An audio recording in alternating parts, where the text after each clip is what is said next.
ओम नमो भगवते वासुदेवाय। षटतिला एकादशी, माघ मास, कृष्ण पक्ष। एक समय दालम्भे ऋषि ने पुलस्त्य ऋषि से पूछा, हे ब्राह्मण, मृत्युलोक में ब्रह्म हत्या आदि पाप, महान पाप, दूसरे के धन की चोरी, दूसरे की उन्नति देखकर ईर्ष्या आदि करते हैं, परंतु फिर भी वे नरक नहीं जाते। इसका क्या कारण है? वह न जाने कौन सा अल्पदान या अल्प परिश्रम करते हैं। यह सब आप कृपा पूर्वक कहिए। इस पर पुलस्त्य ऋषि बोले, हे महानुभाव, आपने मुझसे अत्यंत गंभीर प्रश्न पूछा है। इसको ब्रह्मा, विष्णु, इंद्र आदि भी नहीं जानते, परंतु मैं आपको यह गुप्त तत्व अवश्य ही बताता हूँ।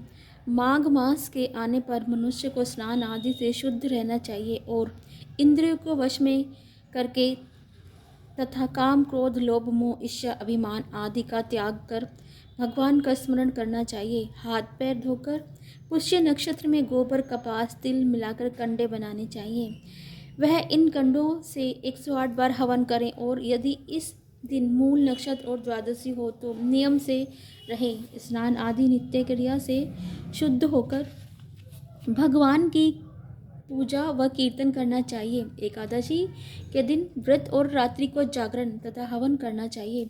दूसरे दिन धूप दीप नैवेद्य से भगवान की पूजा कर खिचड़ी का भोग लगाना चाहिए। इस दिन कृष्ण भगवान का पूजन करना चाहिए। पेठा, नारियल, सीताफल या सुपारी सहित अर्घ्य देना चाहिए और स्तुति करनी चाहिए। हे भगवान, आप अनशरणों को शरण देने वाले हैं। आप संसार में डूबे हुओं का उद्धार कीजिए। हे पुंडरीकाक्ष, हे कमल नेत्र धारी, हे विश्व भगवान, हे जगत गुरु, आप लक्ष्मी जी सहित मेरे इस तुच्छ अर्घ्य को स्वीकार करो। इसके पश्चात ब्राह्मण को जल भरा कुंभ प्रदान करना चाहिए। ब्राह्मण को श्यामा गाय और तिल पात्र भी देना अच्छा है। तिल स्नान और भोजन से श्रेष्ठ है, अतः मनुष्य को तिल दान भी करना चाहिए। इस प्रकार जो मनुष्य जितने तिल का दान करता है वह उतने ही वर्ष स्वर्ग में निवास करता है। तिल स्नान, तिल का उपटन, तिल का हवन, तिलोदक, तिल का भोजन, तिल का दान, यह षटतिला एकादशी कहलाती है। इससे अनेक प्रकार के पाप नष्ट हो जाते हैं। नारद ऋषि बोले, हे भगवान, आपको नमस्कार है। इस षटतिला एकादशी का क्या पुण्य है और क्या कथा है, सो कहिए।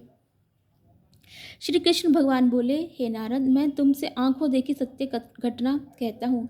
प्राचीन काल में मृत्युलोक की सत्य घटना बताता हूँ। प्राचीन काल में मृत्युलोक में एक ब्राह्मणी थी। वह सदैव व्रत क्या करती थी। एक समय वह एक महाव्रत कर रही थी। इससे उसका शरीर अत्यंत दुर्बल हो गया था, परंतु उसने कभी भी देवताओं तथा ब्राह्मणों का धन तथा अन्नदान नहीं किया। इस प्रकार मैंने सोचा कि इस ब्राह्मणी ने व्रत आदि से अपना शरीर शुद्ध कर लिया है और इसको वैष्णव लोक भी मिल जाएगा, परंतु इसने कभी भी अन्नदान नहीं किया है। इससे इसकी तृप्ति होना कठिन है। ऐसा सोचकर मैं मृत्युलोक में गया और ब्राह्मणी से अन्न मांगा। वह बोली, आप यहाँ किस लिए आए हैं? मैंने कहा, मुझे भिक्षा चाहिए। उसने मुझे एक मृत्युपिंड दे दिया। मैंने उसे लेकर लौट आया। कुछ समय बीतने पर ब्राह्मणी भी शरीर त्याग कर स्वर्ग आई। मृत्युपिंड के प्रभाव से उसे एक आत्मघय मिला, परंतु उसने उस घर में अपने को वस्तुओं से शून्य पाया। वह मेरे पास आई और बोली, हे भगवान, अपने अनेकों व्रत आदि से आपकी पूजा की है, परंतु फिर भी मेरा घर वस्तु से शून्य है। मैंने कहा, तुम अपने घर जाओ, देव स्त्रियों तुम्हें देखने आएंगी।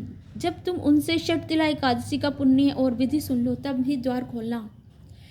भगवान के वचन सुनकर वह अपने घर को गई और जब देव स्त्रियां आकर द्वार खुलवाने लगी तब ब्राह्मणी बोली कि यदि आप मुझे देखने आई हैं तो षटतिला एकादशी का महत्व कहिए। उनमें से एक देव स्त्री बोली, सुनो, मैं कहती हूँ।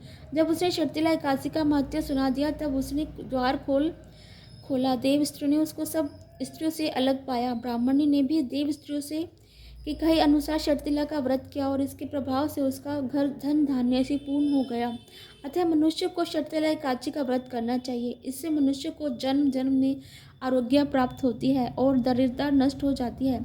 इस व्रत से मनुष्य के समस्त पाप नष्ट हो जाते हैं।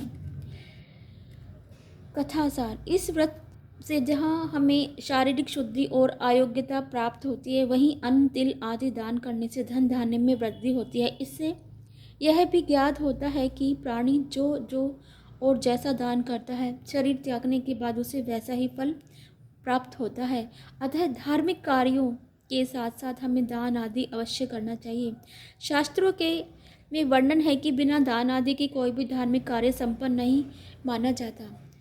ओम नमो नारायण, ओम नमो नारायण, ओम नमो भगवते वासुदेवाय, ओम नमो भगवते वासुदेवाय, ओम नमो भगवते वासुदेवाय, ओम नमो भगवते वासुदेवाय, ओम नमो भगवते वासु ओम नमो